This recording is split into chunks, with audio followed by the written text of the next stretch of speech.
Boa noite a todos, sejam todos bem-vindos. Hoje a gente está dando continuidade no nosso estudo aqui das obras de André Luiz aqui na Mivale. Hoje a gente está dando continuidade ao estudo do livro Libertação, né? Hoje já estamos chegando quase no final aí da obra, né? Hoje a gente vai ter o capítulo 18, né?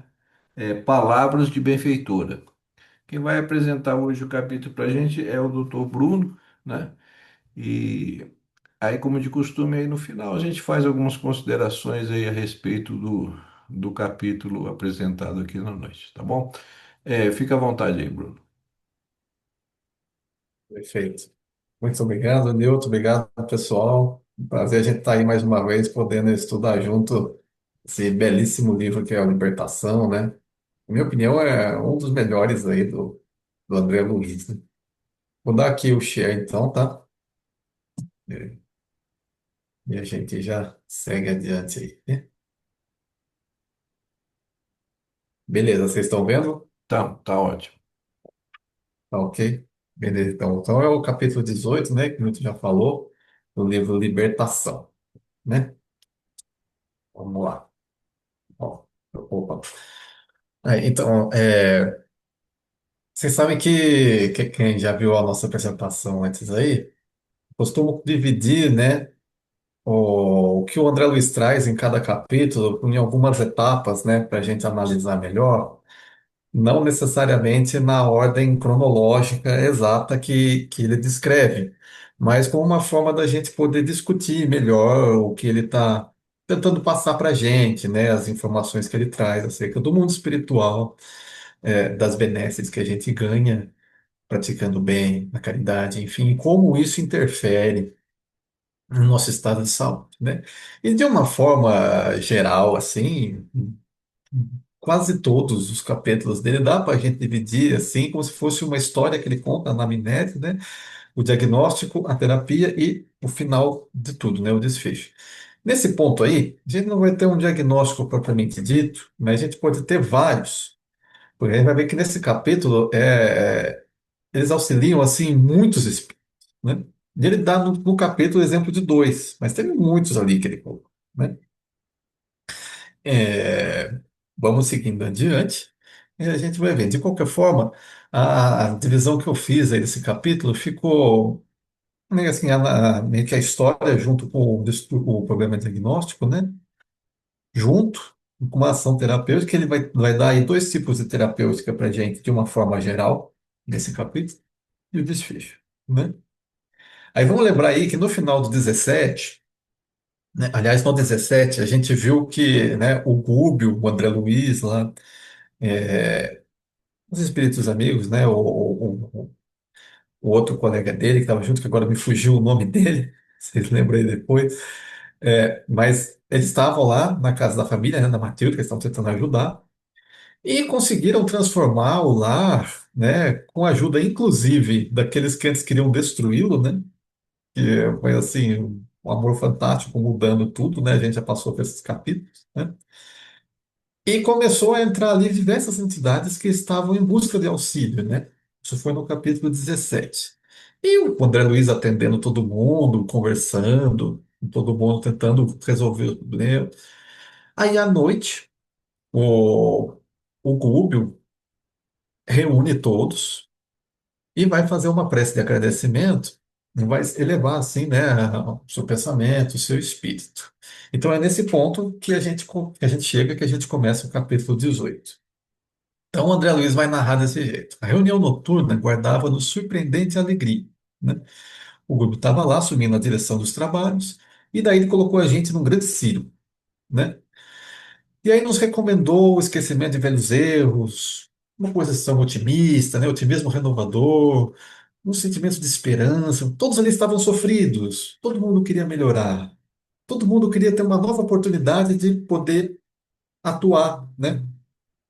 Mas estava todo mundo assim numa tristeza, numa depressão que a gente viu no capítulo 17, quando o André Luiz estava tentando fazer com que mudasse aquela vibração, né? E o Google, de novo, reforça isso tudo, recomenda que todos elevem o pensamento em conjunto, né? Tentem tirar essas sombras do coração, por assim dizer, né? E aí, de todas as fisionomias, transbordava aí o contentamento, confiança, quando o orientador, né, que é o Gúbio, no caso, erguendo a voz no cenáculo, ele começou a orar, né, rogou humilde e comovente. E daí ele faz uma prece muito bonita. E enquanto ele está fazendo a prece, o André Luiz vai falando que dele, né, vão saindo assim, né, luzes, né, todo, todo o espírito dele vai se iluminando. Enquanto as lágrimas dele caíam, né, luminescentes também. Então ele vai falar ali, Senhor Jesus, padecemos de extrema petrificação na vaidade e no orgulho, e através de muitos séculos elegemos por nossos condutores. Quer dizer, primeira posição da humildade. Envia-nos magnânimos mensageiros de tua bondade infinita para que possamos abandonar o sepulcro de antigas ilusões. O que são as antigas ilusões, né? É exatamente todos os distúrbios que foram engendrados por nós mesmos frente ao nosso orgulho e egoísmo, né? E aí, nesse ponto, o André Luiz dá um pause na narrativa, quando o Gubbio termina aquela prece maravilhosa, ele estava todo sublimado praticamente, mas ele vai falar assim que, apesar de ele ter feito essa prece muito bem, ele estava um pouco que aflito. O Gubbio estava assim, estava meio vacilante e tal, e aí ele chama o André Luiz, um canto assim, e fala, ó, André Luiz, né, dirige aí os trabalhos da reunião agora, tá? Porque eu vou fornecer recurso para a materialização da benfeitora Matilde, né? E, quer dizer, o Gúbio ia fornecer energia dele próprio para que essa entidade superior, que eles já tinham visto lá na vista no livro, se materializasse ali naquele ambiente, né? Para ajudar toda aquela população. E aí deixou todo o trabalho na mão do André Luiz nesse momento, né? E o André Luiz falou assim, tremi perante a ordem, mas não hesitei. O poder de pessoa, caraca, né? Eu tô sozinha aqui agora, né? Depende de mim o negócio, né? Aquela parte assim que no finalzinho tudo depende de você. E aí tem um monte de gente ali. E o André Luiz confessa isso. Olha, eu tremi ali, né? Tive um certo receio, mas não hesitei. Fui em frente, fazer o que eu sabia e vou embora, né? E assim foi. Muito legal essa parte, porque daí ele vai fornecer recursos fluídicos dele, Rubio, espírito, né? Espírito, para a materialização dessa entidade superior. Que ali naquele momento, olha só que interessante, não poderia se manifestar aos olhos dos demais que estavam ali. Vibração mais baixa, né? O perispírito ainda muito denso. Então, o André Luiz vai falar para a gente que essa materialização ocorreu de uma forma muito análoga, muito parecida com o fenômeno de materialização aqui na crosta, no mundo da carne, no mundo das ilusões. Essa é a narrativa que ele dá. Luz brilhante e doce passou a se irradiar do peito, né, do peito do Gu, do semblante, das mãos, em ondas sucessivas, e semelhava a matéria estelar, tenuíssima, né, leve. Em breves instantes, essa massa suave e luminescente adquiria contornos definidos, dando-nos a ideia de que manipuladores invisíveis lhe infundiam uma plena vida humana, quer dizer, saía uma força, ele saía uma massa do globo e essa massa estava ganhando uma forma humana. Em mais alguns instantes, Matilde surgiu ali, venerável e bela. O fenômeno da materialização e uma entidade sublimada lhes fizera prodigioso aos nossos olhos, em processo quase análogo ao que se verifica nos círculos carnais. As fotinhas que eu coloquei aí em cima foram tiradas, né, do Divaldo Franco, né, vocês sabem? Talvez tenha alguém que tenha visto, né? Alguns autores chamam de ectoplasma, né? Você vê que sai dos orifícios, né, do nariz, da boca dele, uma massa, né? Um pouco espreguiçada, aí, tá vendo? E essa massa começa a tomar forma para materialização de determinada entidade, em termos fluídicos, enfim, fenômenos que ainda precisam de um estudo da nossa parte. Mas que ocorre, o interessante aí, o primeiro ponto que o André Luiz traz aí para a gente, é que esse fenômeno não somente ocorre na carne, ocorre no plano espiritual.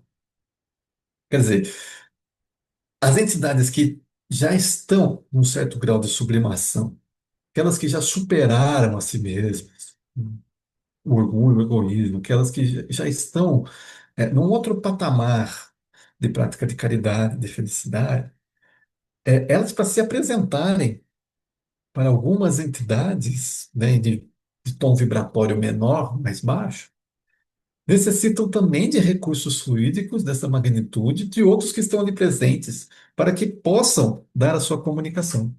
Olha que coisa interessante, né? Ah, e, então você vê que a materialização, antes ela começa até no plano espiritual, para depois vir aqui, né? Agora, daí, dos fenômenos de materialização, você imagina quanto que a gente não tem para estudar, quanto para crescer nisso. Aí aqui eu faço um adendo, né? Coloquei a foto de Paulo, para a gente lembrar, né, digamos, começou, né? Nós lemos de uma forma geral, né, Newton, a doutora Marlene, não, né? Então, essa passagem aí, né, do livro lá, Lições de Sabedoria, ela diz sobre essas manifestações mediúnicas de materialização que ocorreram com o Chico, né? Ficaram célebres as reuniões que ele promoveu junto a vários amigos, tanto Pedro Leopoldo quanto Beraba, e aqueles que tiveram o privilégio, né, de presenciar, né, viram fenômenos inesquecíveis. O Chico estava num pequeno quarto, encostado numa proton. Ao entrar em transe, dentro de poucos minutos, uma intensa luz começa a jorrar, inundando todo o ambiente da reunião. Para surpresa geral e alegria de todos, o Emmanuel surge materializado de corpo inteiro trajado à romana. Olha só, com as estrelas do Cruzeiro do Sul resplandecente no peito. Imagina, deve ser uma cena muito bonita, né? Nessas reuniões, eles materializavam o André Luiz, a Sheila, diversos outros amigos, né? Agora, mais tarde, o próprio Emmanuel recomendou que essas reuniões não fossem mais feitas.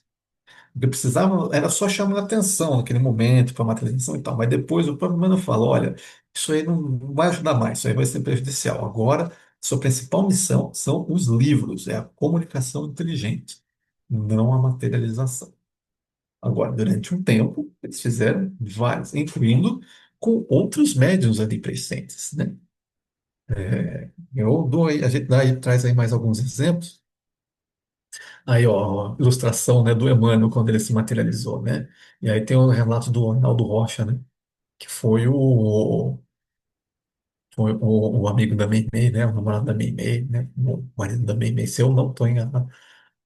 Aí ele diz lá assim, a materialização de Emmanuel foi magnífica, né? Emmanuel é um belíssimo tipo de homem atlético, alto, provavelmente 1,90 m, olha, alto pra caramba, né? Voz clara, forte, e tal, andar, gesto elegante, simples, porém aristocrático, né? Um luzeiro multicolorido no tórax, né? Que o Dr. Marilyn Nobre chamou ali, né? O Cruzeiro do Sul, né? Na mão direita erguida trazia uma tocha luminescente. Sua presença irradiava felicidade, né? Quer dizer, o relato das pessoas que presenciaram, né, esses fenômenos é muito bonito e corrobora com o que o André Luiz falou no plano espiritual, né? Alguns outros médicos fizeram isso, né? O Peixotinho, né? O Antônio Alves Feitosa, essa outra figura aqui, né? Essa moça aqui, brilhante, é a Meimei, né? Também tentaram, o mesmo autor, né? O Joaquim Alves tentou ilustrar, sempre teve essas aparições na história, basta ter o médium para isso, né? O médium de efeitos físicos. Então, o Sir William Crookes tem lá os fenômenos com a Kate King, o espírito Kate King. E essa fotografia aqui do Chico com o Antônio Alves Feitosa, né? E atrás era o espírito que estava se materializando. Agora você vê que até o ectoplasma, assim, pode dizer assim, até sai dele, vai até aos borbotões, né? Escorrendo. O médium tem que ter a característica, né? Mediúnica para se expressar tal tipo de manifestação física. Bom, esse aí foi o primeiro ponto sobre materialização, que eu achei muito interessante no capítulo, que o André Luiz trouxe. E porque a gente pensa que materialização é só aqui, não. Como na verdade a vida do espírito ela tem esses círculos, no plano espiritual tem também esse fenômeno, é de lá que vem, né? Bom, aí a entidade superior, a Matilde, se apresenta.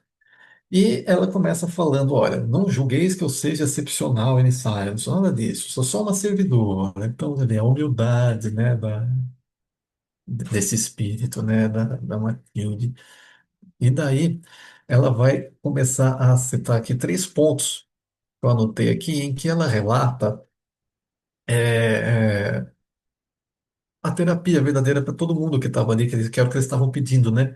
Recomeçar, ter uma nova oportunidade para poder reverter aqueles problemas todos. Como é que eles poderiam fazer isso? Reencarnando. Então, essa seria a maior terapia. Agora, ela usa três nomes aqui para falar sobre esse local que eles devem fazer isso. Ó, todos aguardais a hora feliz de abençoado retorno à esfera do recomeço.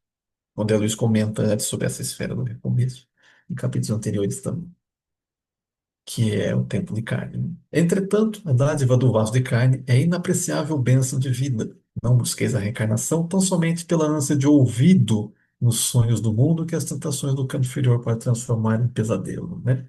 A volta à vestimenta física é uma bênção que podemos conseguir a custo de generosas intercessões.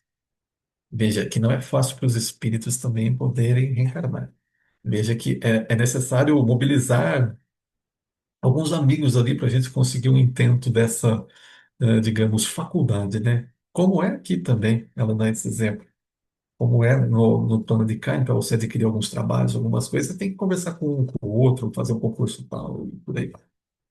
Sem responsabilidade, então, como nos socorrer nos círculos de matéria densa?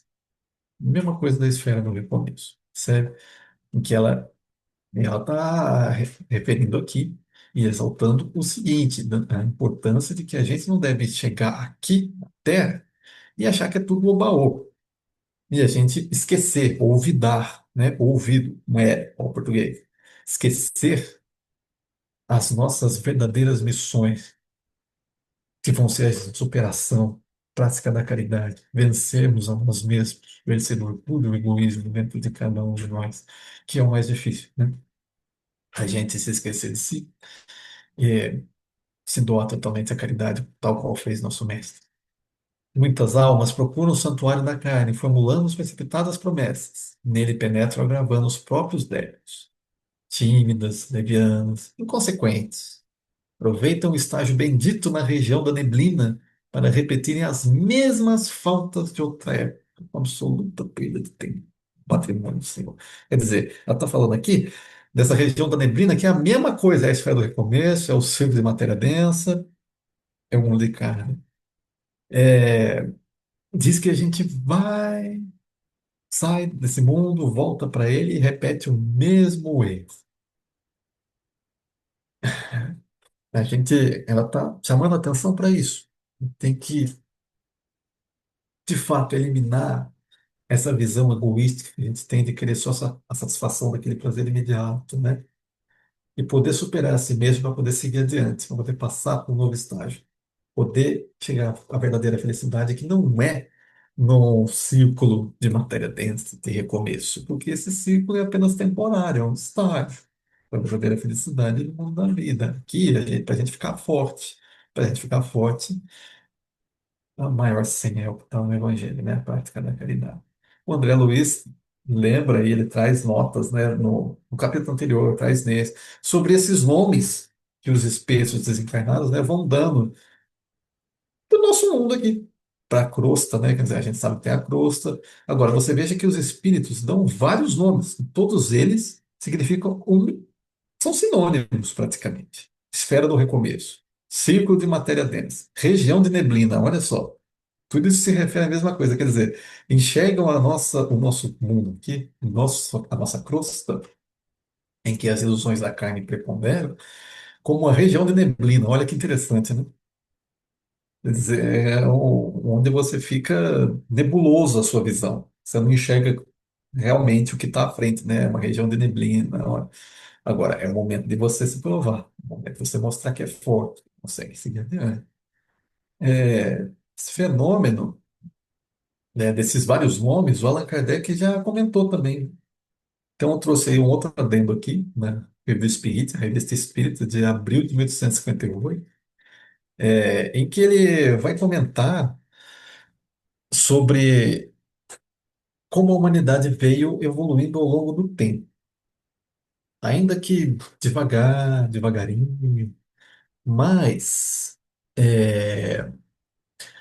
saiu de uma fase de brutalidade absoluta, foi se desenvolvendo, e aí Allan Kardec devagar vai falando assim, olha, devagar a gente vai entrar agora num período que pode se dizer período psicológico, ele mesmo coloca assim, entre aspas, né? Porque vai ser um momento em que, de fato, a inteligência, as questões, as grandes questões dos estudos mais aprofundados, tanto do corpo quanto da alma, vão começar a surgir. E é o que ele chama desse período que a gente está passando, né? E ele vai mostrar que, na verdade, esses fenômenos mediúnicos, psíquicos, sempre existiram, incluindo materialização. E, tanto importava a religião do sujeito, o que ele acreditava que era o que não era. Então, ele traz alguns exemplos de algumas culturas para a gente. Eu destaquei aqui o Espiritismo entre os druidas, né, que é um dos artigos dele aí. Os três círculos que deram lá dos druidas. Então, você veja que eles se chamavam de círculos também. Olha só que interessante. É de um modo de enxergar a coisa, né? Enxergar o momento que a gente está vivendo. E aí ele fala do círculo de Ábrede. O círculo de Ábrede para os druidas, lá, uma pesquisa que o Kardec fez, Ábrede significava o momento que o sujeito tem um corpo de carne e ele precisa passar por esse momento para poder atingir os outros círculos. Enquanto ele não se desenvolve as suas verdadeiras qualidades, ele continua tendo novos corpos no círculo de Ábrede. E isso segundo a religião dos druidas, né? Veja que é muito parecido, né? Agora você muda algumas palavras e tal, mas o conceito é o mesmo. Agora você veja que os espíritos chamam círculo de matéria densa, círculo de recomeço, região de neblina, né? E outras aí que o André Luiz vai falando, também falou em capítulos passados. Interessante, né? Pelo menos para mim, o ponto de vista, na verdade, do que é estar encarnado aqui do ponto de vista do espírito, né? Um momento de recomeço, uma região de neblina. E aí ela vai terminar aí esse chamamento de atenção dela, falando que a gente tem que prestar atenção para não perder a oportunidade bendita na carne por conta do nosso orgulho e nosso egoísmo. Então, uma existência entre os homens, por mais humilde, para nós outros é um acontecimento de mais importante, né? Rogais o regresso à sombra protetora da carne, no propósito de fazer os sinais desagradáveis que vos marcam a veste espiritual. Contudo, já armazenaram suficiente força para esquecer os males? Já perdoaram? Né?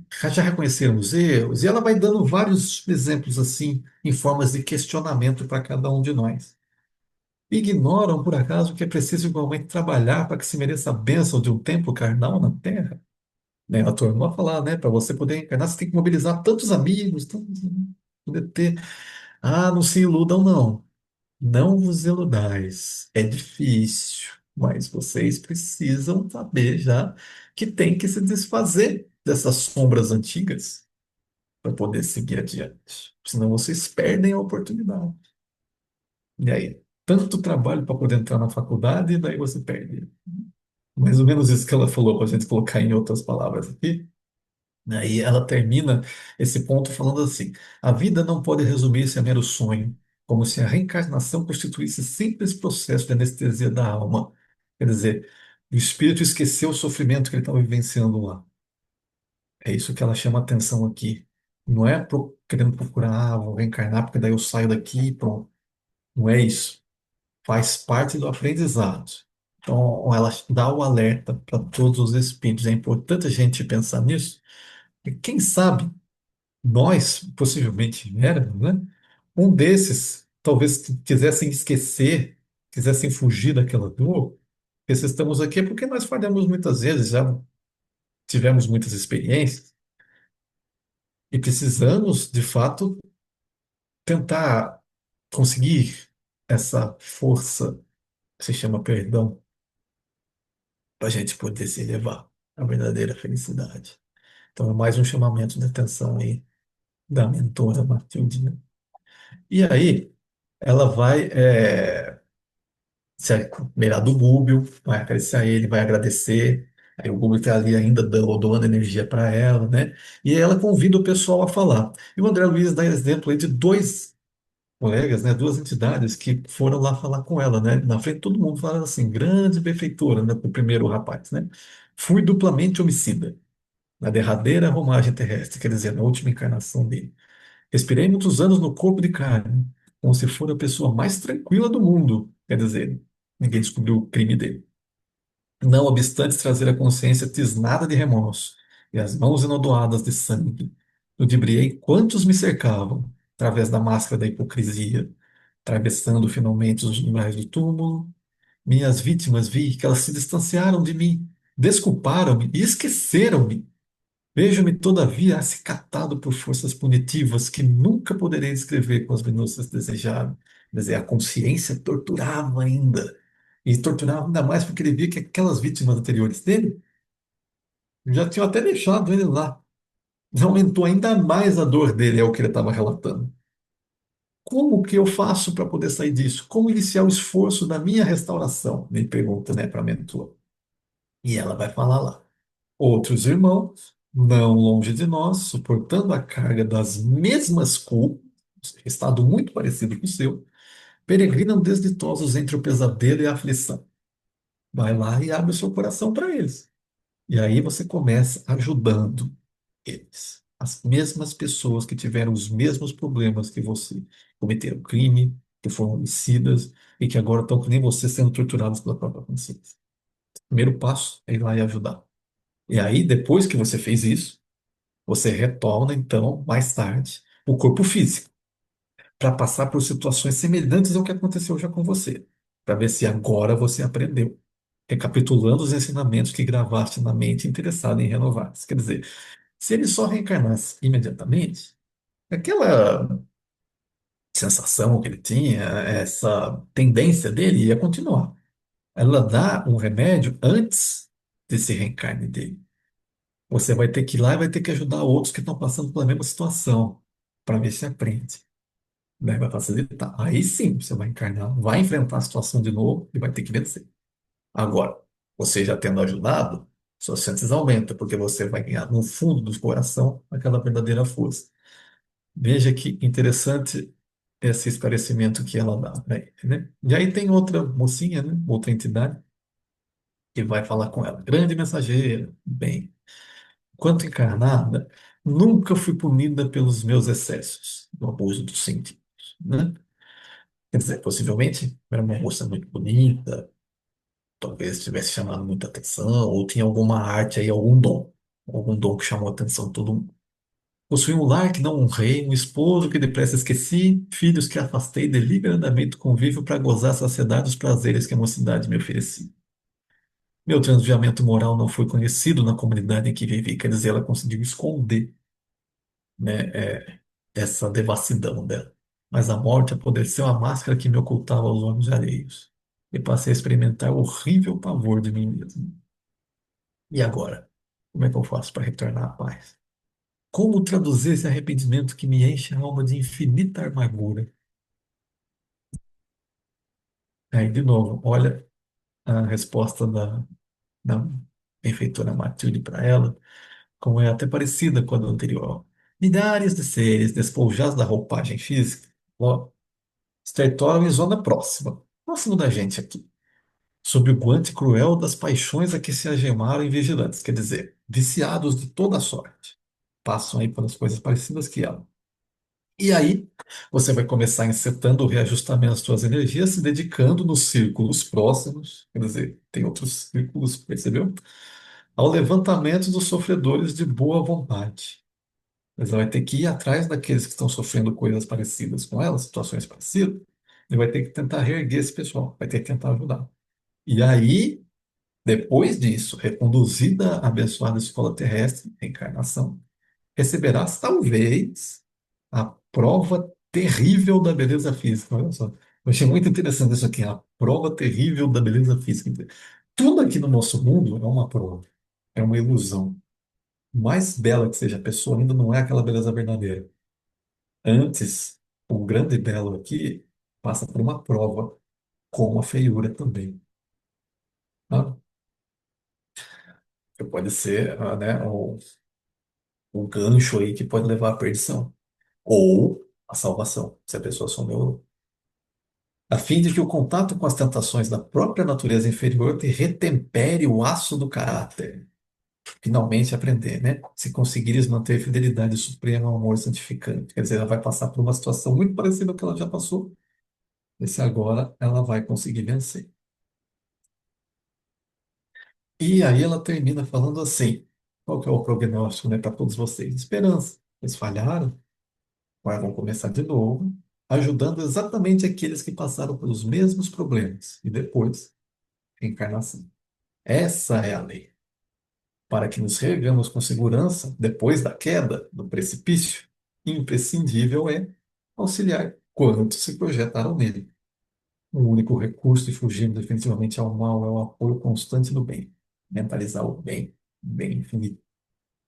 E que nenhum de nós admite o acesso fácil aos tesouros eternos só porque atualmente nos estamos libertos do corpo da carne. Nenhum espírito vai chegar à felicidade, porque saiu da carne e vai chegar lá. Não, não vai.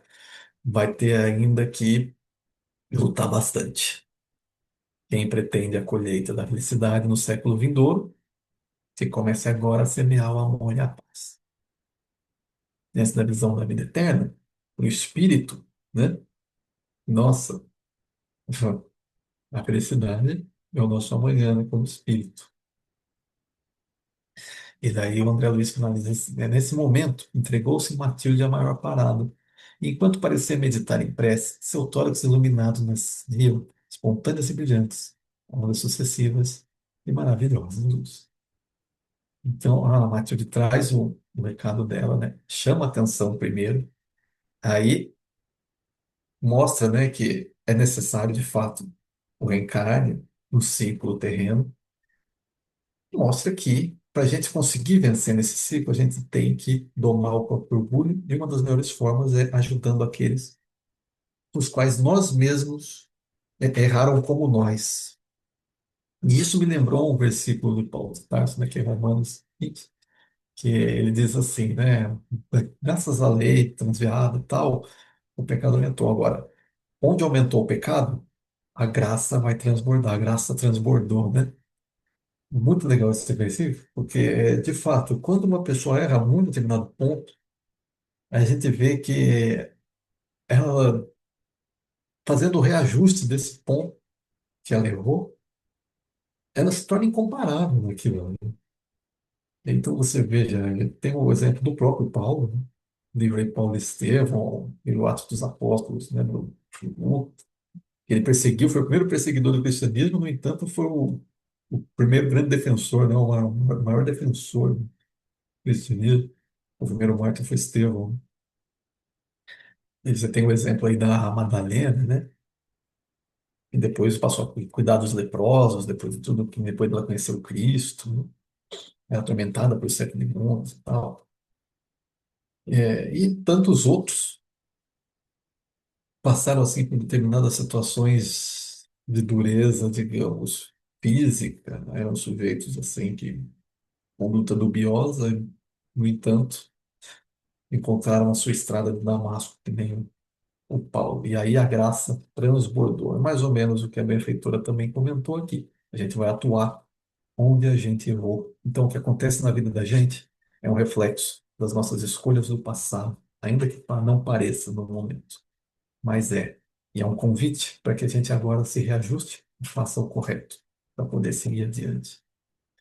E essas são as lições que o André Luiz trouxe para mim, na minha opinião, nesse capítulo, né?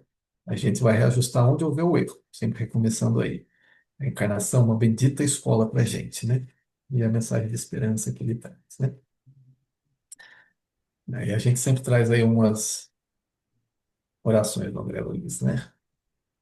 Bem, vou dar o stop share aí, viu, Newton, Cláudio, Flávio, não sei se mais alguém entrou.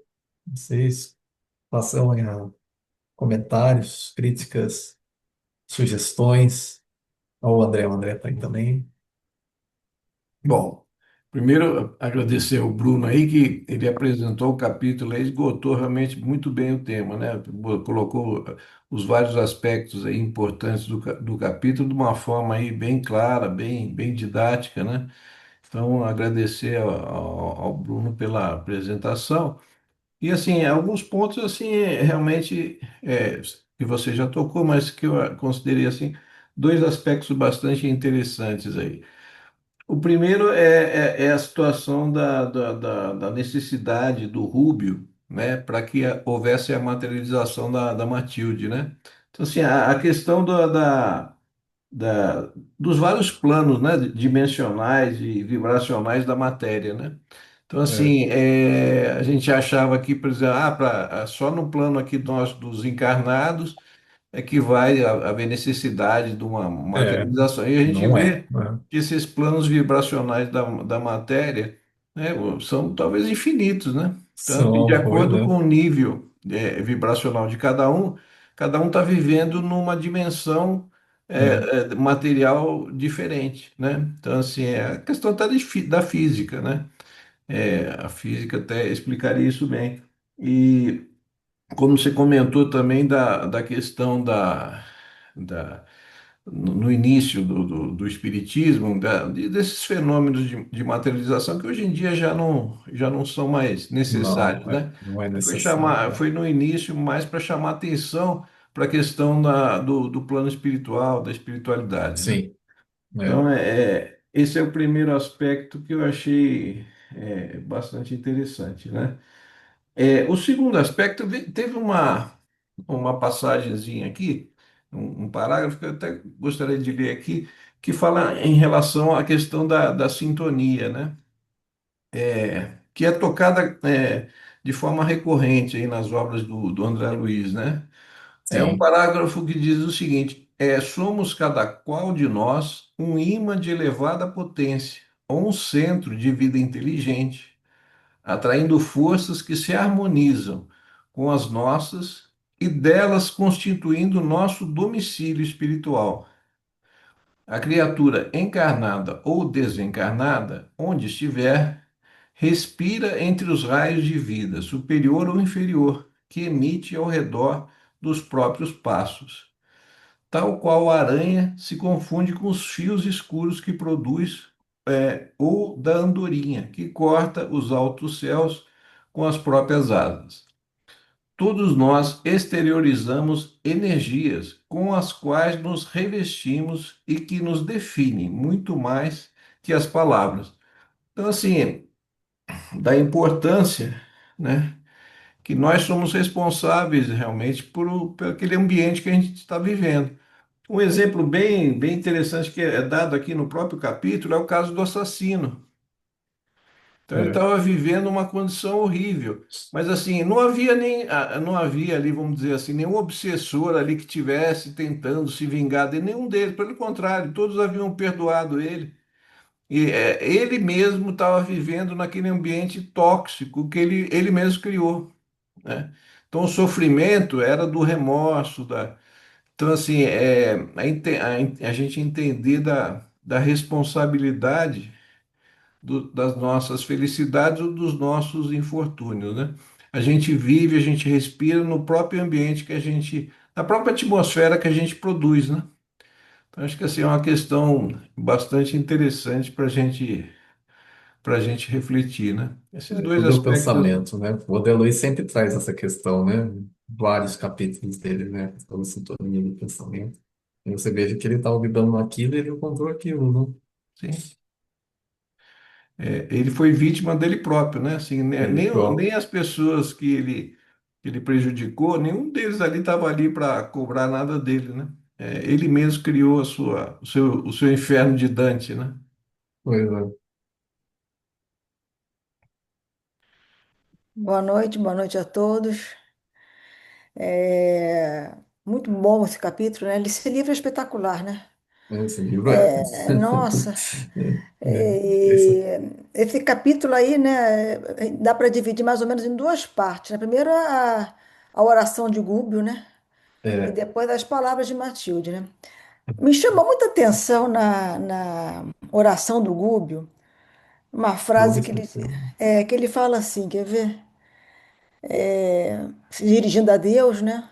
Então ele fala assim: liberta-nos o espírito dos velhos cárceres do eu, ainda que para isso sejamos compelidos a passar pelo vulcão passar do pelo, sofrimento. pelo É. sofrimento. É. Então, assim, né? Normalmente a gente, né, fala assim: afasta-nos do mal, afasta-nos do sofrimento, né? Ou se eu for passar por algum sofrimento, que eu tenha força, coragem, bom ânimo para passar por essa situação. Mas como o Google já fala, se for necessário para eu terminar com meu orgulho, meu egoísmo, com as minhas más tendências, que eu passe pelo vulcão do Me, sofrimento. me joga no vulcão logo e pronto. É, então ele já percebe, né, o sofrimento Legal. como propulsor, né, do É, adiantamento moral. Quer dizer, a gente percebe como esse espírito sim. realmente é diferenciado em relação a nós, né? E depois as palavras da Matilde, né? Aquela comunicação assertiva, né? Não violenta, como ela humilde, como ela se coloca com muita humildade, sempre questionando, né? Ela leva aqueles espíritos à reflexão através dos questionamentos que ela vai fazendo, né? E me chama também muita atenção uma frase, assim, ela fala muitas coisas lindíssimas, mas me tocou em especial, assim, não basta desejar em relação à reencarnação, às oportunidades, não basta desejar, é imprescindível orientar o desejo na direção do bem infinito. Quer dizer, não basta desejar aquele capricho, né? Então a gente tem que ter realmente boa vontade, determinação, responsabilidade, né, para seguir esse caminho, perseverança, para seguir no caminho do bem, né? E como essa corrente do bem, ela é contagiante, né? Você vê que mudou o Saldanha ali, né? É. Como o bem edifica, ilumina, né? Então aquele espírito mais ignorante, quando vê uma ação benévola, como que ele aprende, né?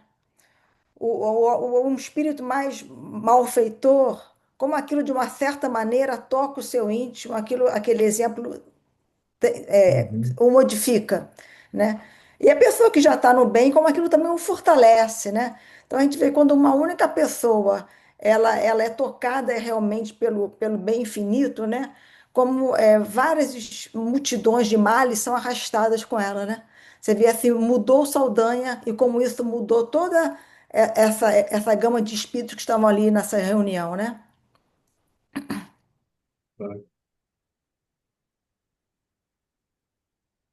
Saldanha, o Leôncio também, é que Sim, ele não cita aí nesse capítulo, o capítulo anterior, né? O Leôncio que era um verdade. magnetizador, né? Magnetizador do mal, assim, né? Aí Exatamente. Um mudou. ele até começa a ser o magnetizador do bem. Exatamente, exatamente. É,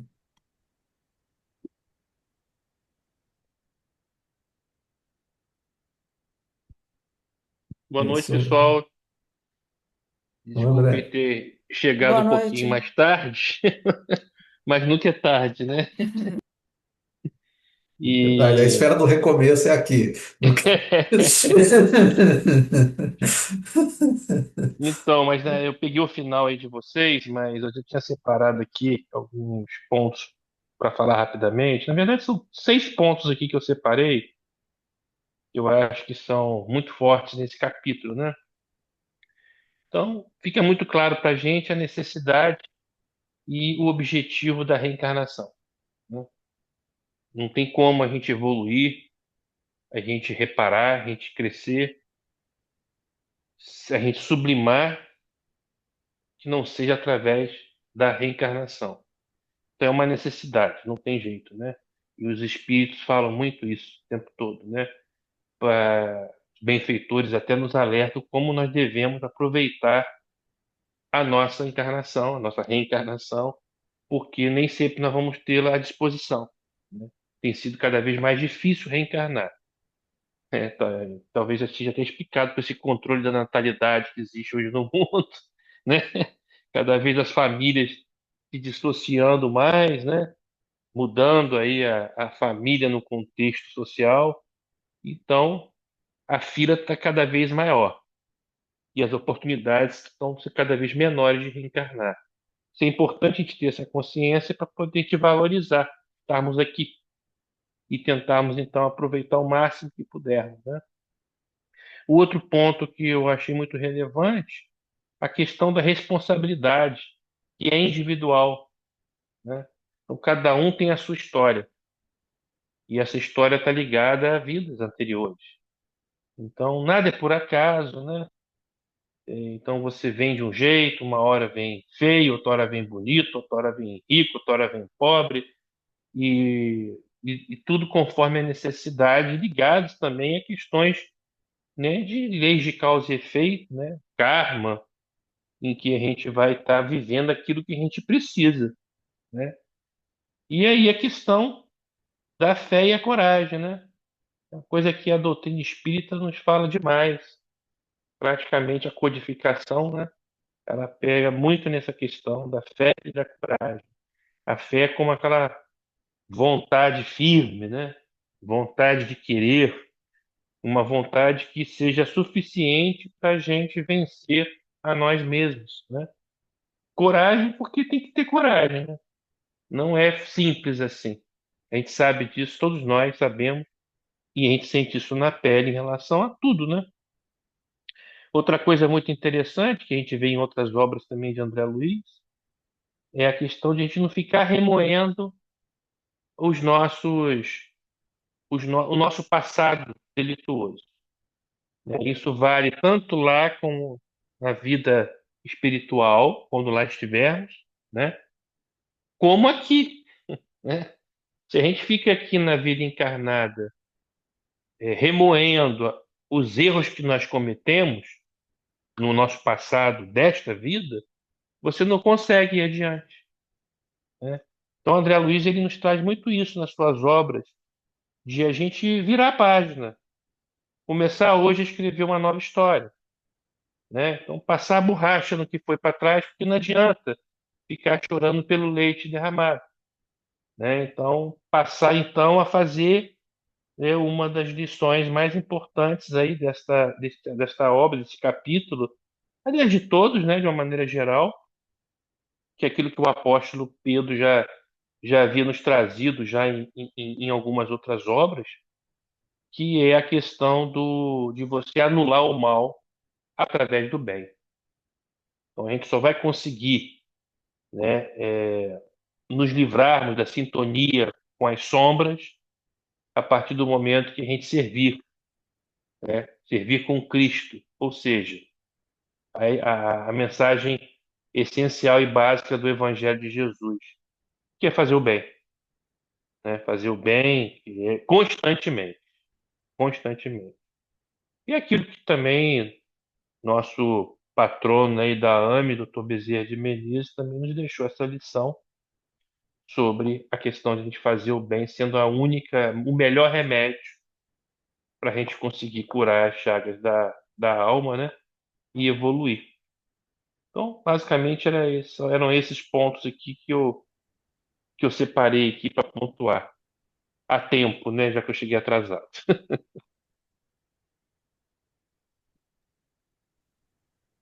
É, hoje, hoje até estava ouvindo um podcast no carro, né?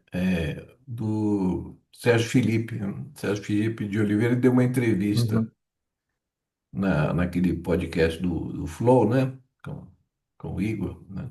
E foi uma conversa bastante interessante, assim, que ele tocou em bastante pontos, assim, que a gente, até muitos aqui que a gente conversou hoje, né? Questão de sintonia, de tal, e eu achei interessante que ele tocou de uma forma sem falar muito em religião. Ele tocou falando mais em espiritualidade mesmo, né?